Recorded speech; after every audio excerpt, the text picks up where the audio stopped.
नमस्कार। चंद्र और आपके एपिसोड 16 में आपका स्वागत है। भारत की आज़ादी का अमृतसर में हम पिछली बार हमने 1971 लिबरेशन वार की बात की थी, बांग्लादेश लिबरेशन की। अब हम थोड़ा सा फिर पीछे जाना चाहेंगे। 1969 में जबकि इंदिरा गांधी ने मेन कांग्रेस पार्टी से स्प्लिट किया था, सेपरेट हो गई थी, तो उस समय उसकी क्योंकि एमपीज कम हो गए थे तो कम्युनिस्ट पार्टी का सहारा लिया था। सीपीआई और सीपीएम दोनों का सहारा लिया था। तो उन्होंने इसका अपना भरपूर फ़ायदा लिया। कम्युनिस्टों ने उन्होंने एजुकेशन जितने इंस्टीट्यूशन थे हमारे उस पर कब्ज़ा कर लिया।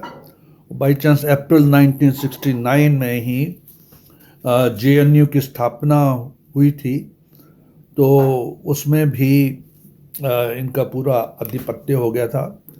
और जो हमारे पहले ही नेहरू ने जो मुस्लिम हिस्टोरियन मुस्लिम एजुकेशन मिनिस्टर थे और लेफ्ट के जो हिस्टोरियन थे, उन्होंने पहले ही पिक्चर हमारी हिंदुओं की गलत पेश की थी। तो अब तो कुछ और भी ज़्यादा हो गया और इंदिरा गांधी का भी झुकाव रशिया की तरफ था, यूएसएसआर की तरफ था। तो वो भी काफ़ी कम्युनिस्ट होती जा रही थी पिता की तरह। और जो हिंदुओं का दृष्टिकोण था, हिंदुओं के प्रति उनका रवैया, कभी मेजॉरिटी हिंदू की तरफ कभी ध्यान नहीं दिया।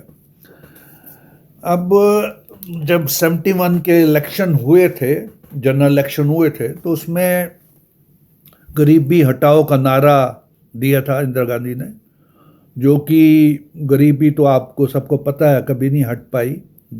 2014 तक गरीबी नहीं हट पाई थी। और फिर बांग्लादेश से जो इतने रेफ्यूजी आए उनका भी बोझ हिंदुस्तान पे काफ़ी पड़ा, तो महंगाई तो और बढ़ गई थी। और हमारी जो पोजीशन थी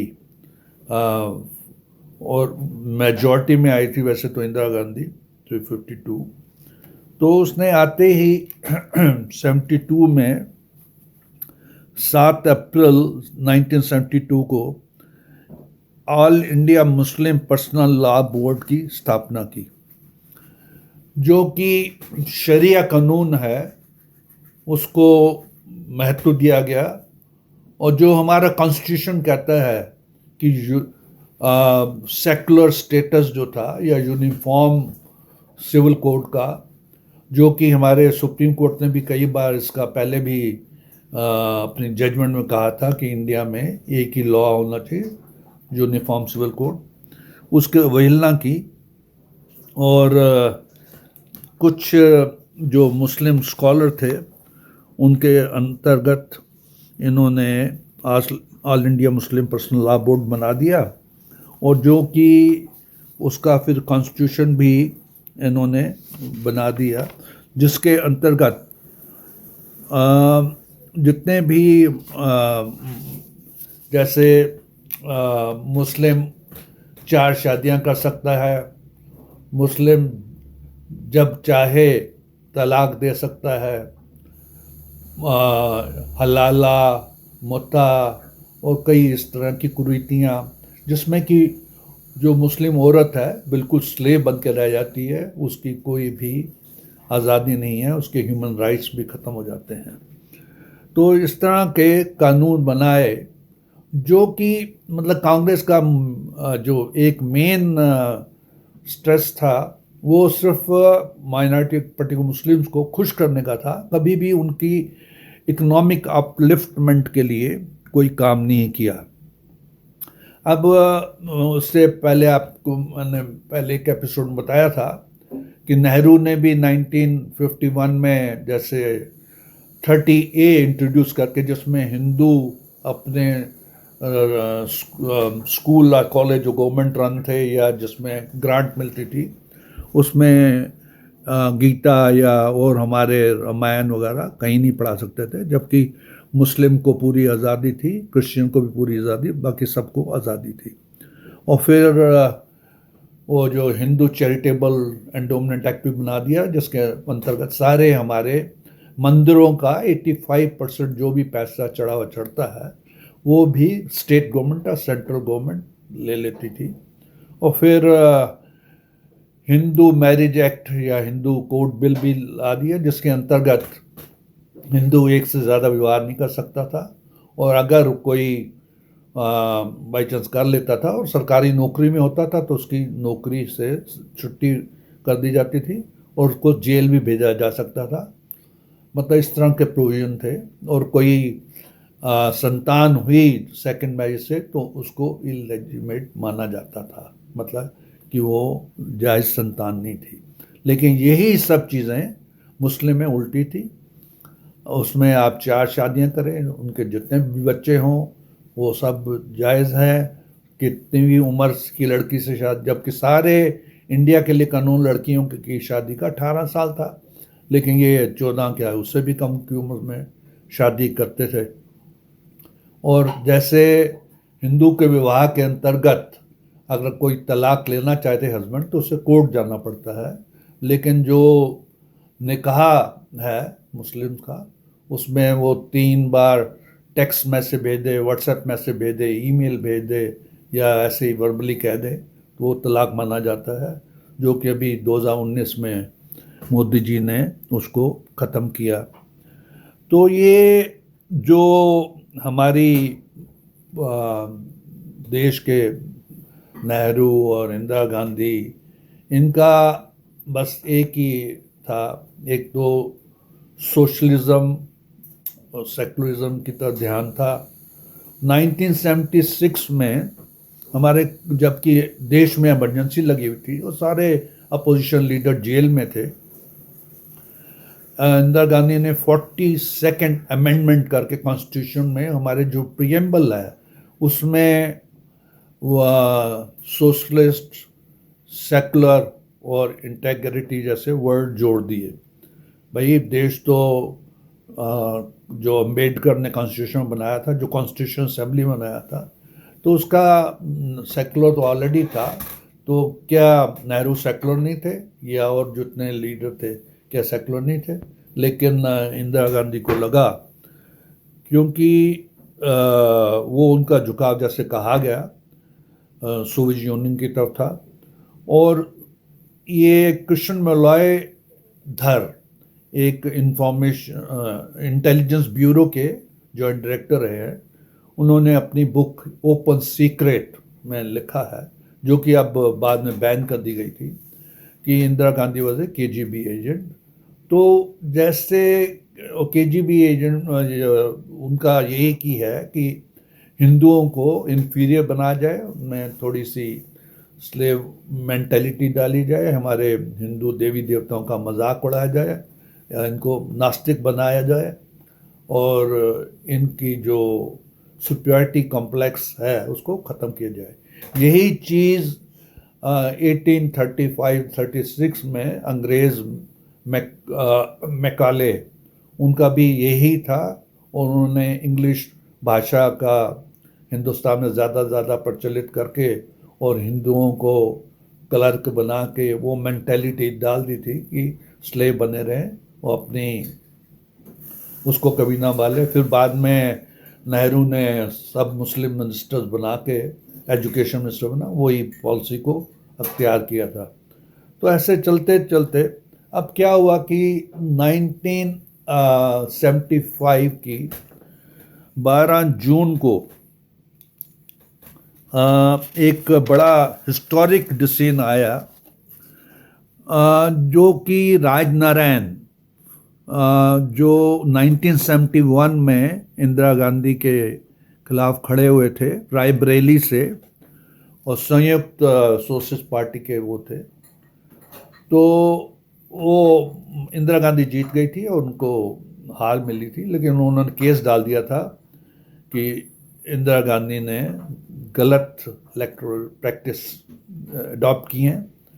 तो जगमोहन लाल सिन्हा जो इलाहाबाद हाई कोर्ट के जज थे, उन्होंने एक बड़ा हिस्टोरिक और बड़ा करेजियस डिसीजन दिया कि इंदिरा गांधी को वो जो भी है उनका इलेक्शन नल एंड वॉइड माना जाएगा। वो मेल प्रैक्टिस जो इलेक्ट्रोल मेल प्रैक्टिस की वो पाई गई, दोषी पाई गई, और पब्लिक ऑफिस के लिए 6 साल के लिए उसको मतलब कि घोषित किया कि वो नहीं होल्ड कर सकती।